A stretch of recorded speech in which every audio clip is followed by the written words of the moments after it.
When you think of a haunting, you usually think of a place, an old house or a graveyard, somewhere physical that ghosts can take up residence.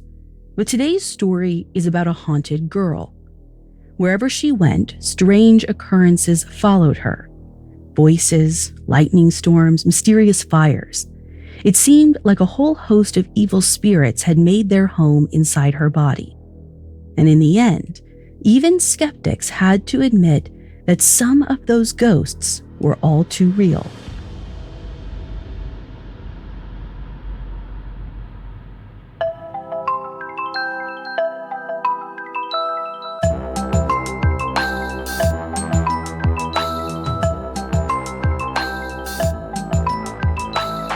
This is Supernatural, a Spotify original from Parcast. I'm your host, Ashley Flowers. Every Wednesday, I'll be taking a deep dive into a real unexplained occurrence to try and figure out the truth. You can find all episodes of Supernatural and all other Parcast originals for free on Spotify. This week, I'm talking about Esther Cox, a young girl who was haunted by ghosts in 1878. The poltergeists tortured her, wrote threatening messages on her walls, and tried to burn down her house with her family inside. And wherever she went, there was no escape. I have all that and more coming up. Stay with us. The town of Amherst, Nova Scotia seems pretty idyllic. It's right by the water, next to the Bay of Fundy. It's a fairly religious community, the sort of Canadian village where you'd expect everyone to be extra friendly. But darkness can lurk anywhere, even in a small town. On August 28, 1878, a local 18-year-old named Esther Cox is getting ready for a date. She's got to be excited to get out of the house because it is packed in there. She lives with one brother, two sisters, two nephews, and her brother-in-law, Dan. There's also John Teed, Dan's brother, all living together in Dan's little cottage. With so many people, Esther has to help out with a ton of housework. So, of course, when the guy she's into, Bob McNeil, asks her out for a peaceful evening drive, she says yes. But a couple hours later, Esther comes home soaking wet. She runs straight to bed and cries all night. No one asks her what happened, but it's clear the date didn't go so well. For the next week, Esther falls into this mini depression. She spends several nights sleeping over at friends' houses before she even comes home again. But she's finally like, I'm over this. I'm done thinking about it. Let's move on. Unfortunately, that's when the real problems begin. Esther and her sister Jane share a room. One night, as Esther gets into bed, she feels something move under her sheets, like a mouse. But the sisters look around and don't see anything, so they head back to sleep. The next night, both of them hear a strange rattling sound. But this time, it's coming from a small box of fabric patches under the bed. The sisters pull the box out to investigate. They slowly open the top, and just when they're about to look inside, it suddenly jumps about a foot into the air on its own. They scream, and their brother-in-law, Dan Teed, runs in. They tell him what happened, but he doesn't believe them. No one's ever heard of a haunted fabric box, so they all just go back to bed and forget about it. But the next day, Esther has a fever. She goes to bed early, and in the middle of the night, she suddenly sits up and screams, "I'm dying!"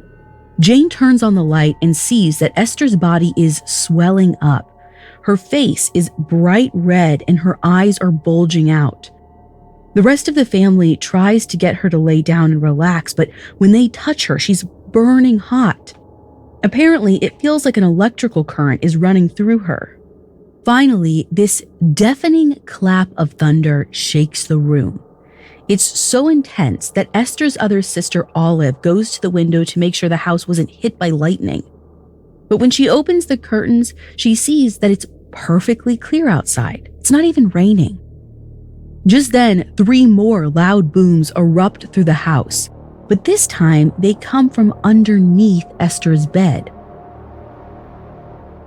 And right after that, Esther's body stops swelling. She calms down and eventually drifts off to sleep. The family doesn't know what to make of it, so they kind of just hope that this is it for now. But a few nights later, the same thing happens. Esther starts burning and swelling up again. And then the whole family watches as the bed sheets fly off Esther's bed all on their own. So yeah, something weird is definitely going on. It's time to call a doctor. A local physician, Dr. Karit, stops by, and he's in way over his head. He takes Esther's pulse, looks at her tongue, and basically says, no problem here, she's just in shock. But right as he says that, Esther's pillow flies into the air and hovers in the middle of the room all on its own, like it's trying to prove him wrong. Dan's brother starts playing tug of war with the pillow, and suddenly the bedsheets fly off Esther's bed again. A loud banging starts, and then everyone hears this scratching sound, like a metal spike scraping the wall. The room gets quiet. The family looks at the space on the wall above Esther's headboard, and they see a phrase chiseled in thick letters. Esther Cox, you are mine to kill. Now this is frightening enough, but before they can react, a loud noise starts up again, and now it sounds like it's coming from above them, like someone's trying to get through the roof with a sledgehammer. Dr. Karit runs out to the street to see what's happening, and there's nothing on the roof, even though the sound is still happening. And apparently it's so loud that the neighbors can hear it 200 yards away. So obviously, word gets out that something strange is going on at Dan's house. The Teed family starts letting visitors in to take a look for themselves, and their cottage pretty much becomes a popular attraction. So many crowds line up outside that police have to come in to maintain order. One lucky reverend sees something suspicious while he's standing in the kitchen. He notices a bucket of cold water on the table that inexplicably begins to boil. Another respected reverend sees the threatening message on the wall and hears strange thumps coming from Esther's bed. He doesn't believe in ghosts, but he's convinced that Esther isn't making this up. Instead, he suggests that Esther is some sort of human battery. He thinks that during her date, Esther experienced a shock to her system, both physical and emotional. It was so profound that she became mysteriously electrified. Scientifically, he doesn't really explain how this works, but it would explain the strange claps of thunder and the burning feeling. Invisible flashes of lightning must be shooting out of her.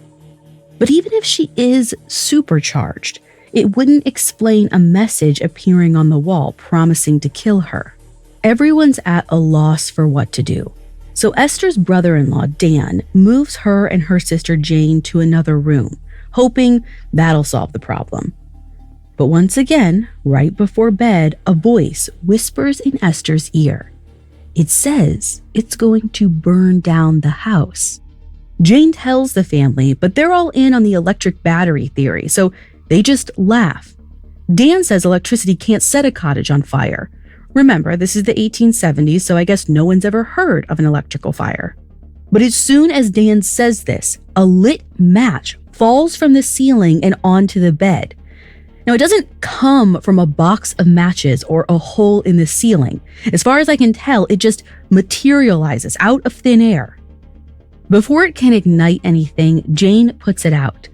But over the next 10 minutes, 8 more lighted matches appear in the room, like some ghost is wandering around chain smoking. The family can barely keep up. Then, in the middle of all of this, one of Esther's dresses rolls itself into a little ball, flies underneath the bed, and promptly bursts into flames. The family manages to prevent any serious fires that night, but a few days later, Olive sees smoke drifting up from the cellar.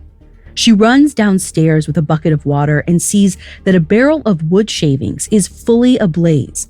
The flames reach all the way up to the ceiling. Olive throws the water on the fire, which doesn't do anything.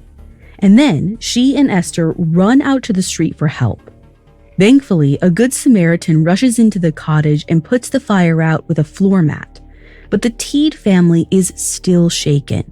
This was a close call. Getting to the bottom of this mystery is now a life or death priority. And it doesn't take long for Esther's family, friends, and neighbors to start pointing their fingers at her. Coming up, the whole town turns on Esther. Pirates. For centuries, the world has been fascinated by them. In films like Pirates of the Caribbean, they're portrayed as swaggering anti-heroes. In books like Treasure Island, they're fearsome villains. But who were they really? That's the question that Real Pirates, the new Spotify original from Parcast, answers. The whole thing about a pirate ship is that they were heavily manned. But you could have 100 pirates on board, so these are floating violence factories. At the same time, pirates were really fascinating characters in a way. If you were born poor, you stayed poor. Pirates, on the other hand, they were able to transcend that social boundary. They didn't see themselves just as thieves and brigands. They saw themselves as social revolutionaries. Set sail under the black flag alongside notorious outlaws like Blackbeard, Charles Vane, Anne Bonny, and Mary Read. Join us for episodes airing weekly starting November 15th. Follow and listen to Real Pirates for free on Spotify. Pirates. For centuries, the world has been fascinated by them. In films like Pirates of the Caribbean, they're portrayed as swaggering anti-heroes. In books like Treasure Island, they're fearsome villains. But who were they really? That's the question that Real Pirates, the new Spotify original from Parcast, answers. The whole thing about a pirate ship is that they were heavily manned. But you could have 100 pirates on board, so these are floating violence factories. At the same time, pirates were really fascinating characters in a way. If you were born poor, you stayed poor. Pirates, on the other hand, they were able to transcend that social boundary. They didn't see themselves just as thieves and brigands. They saw themselves as social revolutionaries. Set sail under the black flag alongside notorious outlaws like Blackbeard, Charles Vane, Anne Bonny, and Mary Read. Join us for episodes airing weekly starting November 1st. Follow and listen to Real Pirates for free on Spotify. Now, back to the story.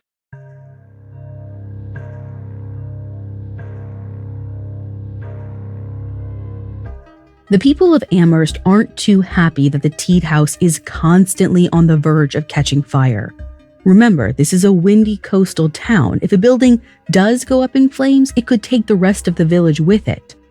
Clearly, something needs to be done, and everyone has an opinion on what that is. The local newspapers publish heated debates between skeptics and those who believe in the supernatural. But some folks don't think the culprit is electricity or ghosts. They say Esther is the problem. They accuse her of acting out and blaming it on something paranormal. Like, no, it wasn't me who set the cellar on fire. It must have been a ghost. The accusations are brutal. The fire marshals actually say that Esther is setting the fires herself. And one doctor suggests that the manifestations would stop if Esther was just given a good beating. This is pretty harsh, especially because Esther is still dealing with the poltergeist. And by now, she's started to actually see the ghost. One night, she's sitting in the parlor with the rest of the family when she sees this man in all gray staring at her. The ghost basically tells her that unless she leaves, he's going to burn down the house with everyone inside. This time, they take the threat seriously. So Esther's brother-in-law, Dan, kicks her out. Esther goes to stay with his friend John White, and for a few days, everything is quiet. But one day, while Esther's scrubbing the floor, she loses her scrub brush, like it just disappears from existence. Then she hears the ghost whisper that he's taken it. She screams and the brush falls from the ceiling, almost hitting her in the head. John also owns the saloon where Esther works, and strange stuff is happening there too. Once, she's in the kitchen when the oven door starts opening and shutting all on its own. John shoves an axe handle in front of the door to try and barricade it shut, but it's no match for the ghost. The oven door just rips off its hinges and flies across the room with the axe still attached. Eventually, John can't handle this stuff anymore, so he kicks Esther out. And since she has no place left to go in Amherst, Dan sends her straight out of town to stay with someone in New Brunswick. Once she's there, a revolving door of occult experts visit. They all want to figure out what's going on with Esther, and eventually, they find a way to speak with the ghost. If you ask a question, the ghost will answer by banging on the wall or furniture. 1 knock for no, 3 for yes. When they question the spirit, the experts realize that Esther isn't being haunted by one poltergeist. She has a whole gang of ghosts following her. To figure out their names, they use a sort of Ouija board system. Someone will read the alphabet out loud, 1 letter at a time, until the ghosts knock on the floor or wall. It takes a long time to spell things out, but eventually they learn quite a bit about the spirits. One is a sweet old man named Peter Cox, who claims to be related to Esther. There's a young girl named Maggie Fisher who went to Esther's elementary school before she died. But the ringleader is this scary old shoemaker named Bob Nickel. He says that he's the one who's been setting the house on fire and threatening to kill Esther. After about 3 weeks in New Brunswick, though, it seems like the ghosts are done with her. The manifestations stop, and for 2 months, nothing scary or unusual happens. So Esther finally goes home thinking it's over. But as soon as Esther goes back to Amherst, the paranormal activity begins again. And this time, there's an amateur ghost hunter there to witness it. In June of 1879, the Teed family takes in this actor named Walter Hubble. He's just finished a theatrical tour of Newfoundland, and when he reads about Esther in the paper, he decides to make a pit stop in Amherst to check it out for himself. Walter claims that he once saved a friend from some con artist pretending to be spiritual medium, so he thinks of himself as a bit of an expert on the paranormal. He also assumes his theater experience will also help him see if Esther's using any sleight of hand to fake the activity. At 7 a.m, he strides into the Teed's dining room and hangs his umbrella in the corner. He sits down with Esther and Olive to talk about what his investigation will entail. But just 5 minutes later, Walter's umbrella flies across the room all on its own. Then, a huge carving knife shoots over Esther's head and lands at Walter's feet. Walter is shaken. He checks the kitchen to see who threw the knife, but no one's there. He heads to the parlor, but as soon as he sits down, a poltergeist chucks his satchel to the other side of the room. Then a heavy chair drags itself across the floor and slams into Walter's seat. He almost falls over. Esther walks in then, hands him a steaming cup of coffee, and says, "I do not think they like you," which is quite the understatement. But eventually, Walter gets used to the manifestations. He's still convinced that somehow Esther is behind it all. One afternoon, he pretends to nap on the sofa, hoping to catch her red-handed, throwing matches or secretly knocking on the walls. Instead, as he's lying on the couch with his eyes half open, he sees a paperweight launch itself at his head. It narrowly misses, but more importantly, it had nothing to do with Esther. And just like that, he's a believer. The longer he sticks around, Walter realizes the ghost is constantly abusing her. She's definitely the victim here, not the perpetrator. Walter is so intrigued that he starts working on a book about Esther's case. He interviews the Teed family about all the details he missed before he moved in. And he finds out that a year before, right after the haunting started, Esther told a truly terrifying tale that might explain it all. Up next, Esther's disturbing secret. Now back to the story. In the first few days of her haunting, Esther was examined by a local physician, Dr. Karit. And during one of his visits, something happened that might unlock the truth about what's going on.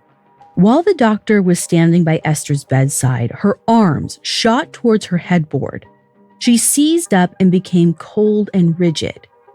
In this trance-like state, she told the doctor what actually happened the night Bob McNeil took her out on that date, and it isn't pretty. Apparently, at one point, McNeil pulls his buggy to the side of the road next to the forest. He tells Esther he wants them to go into the woods together. Esther knows that he isn't just looking for a late-night hike, so she says no. But McNeil is the type of guy who doesn't take no for an answer. He threatens her with a revolver. Luckily, just in the nick of time, another person drives by, and McNeil puts the gun away. He drives Esther home in the rain, and just to be spiteful, he keeps the top down the whole time, which is why she's so wet when she gets back to the house.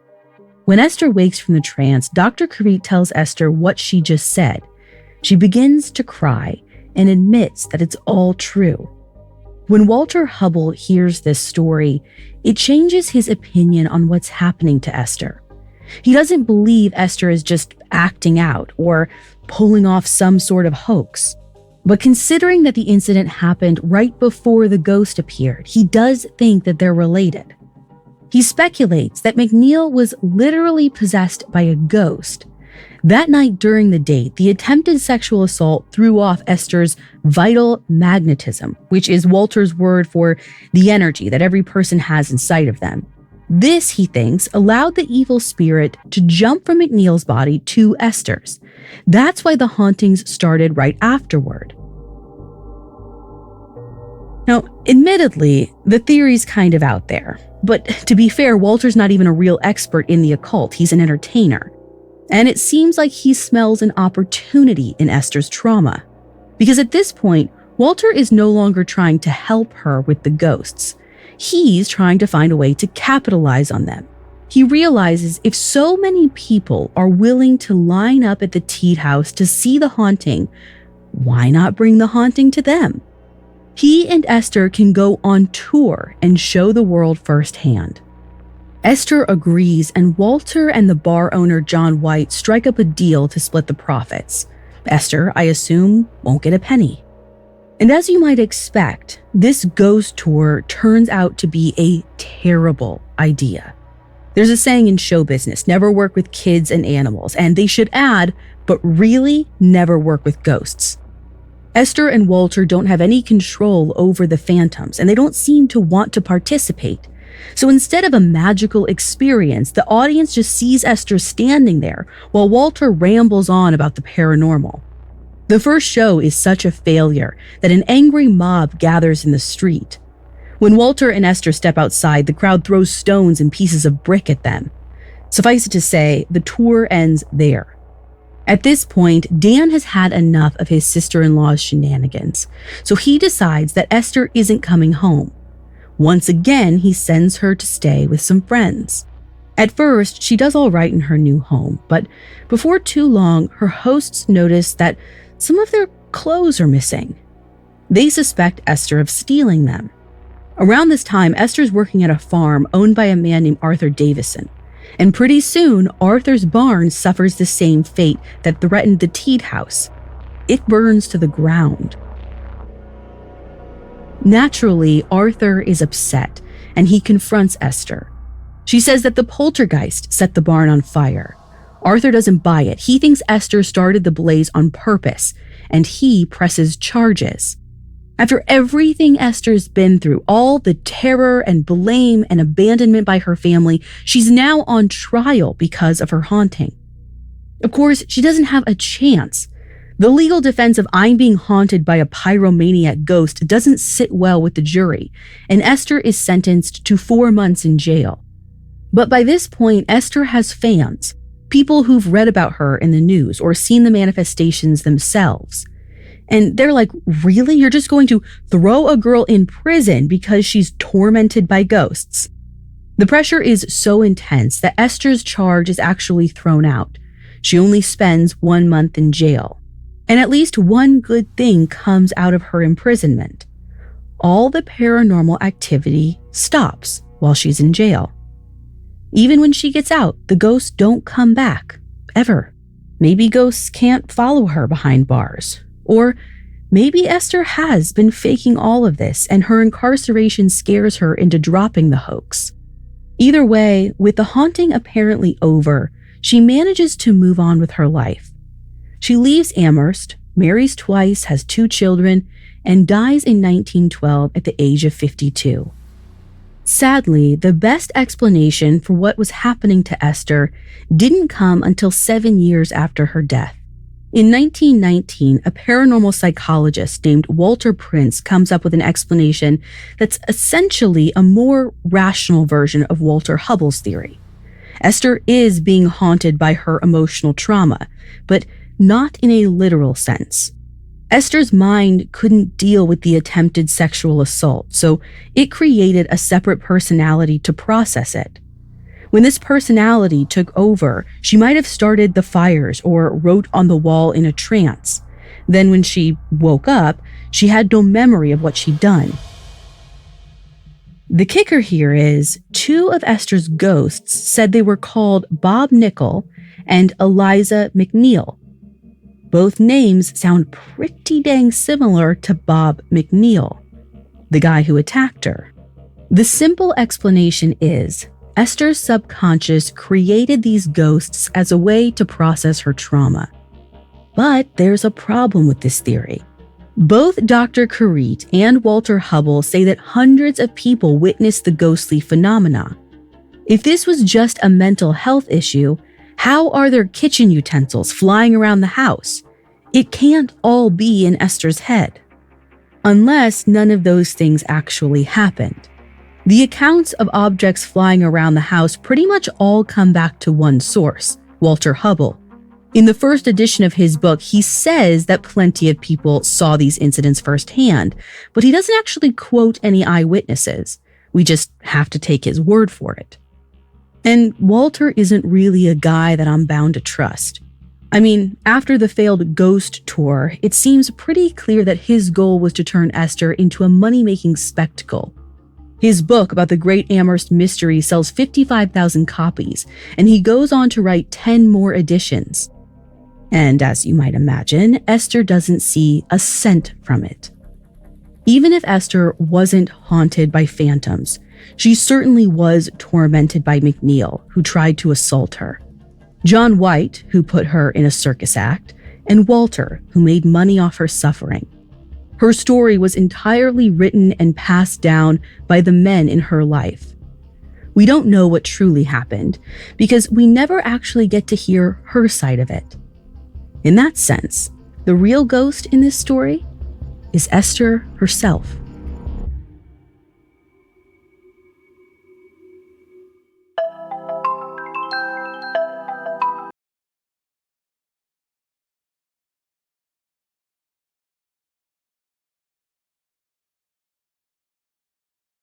Thanks for listening.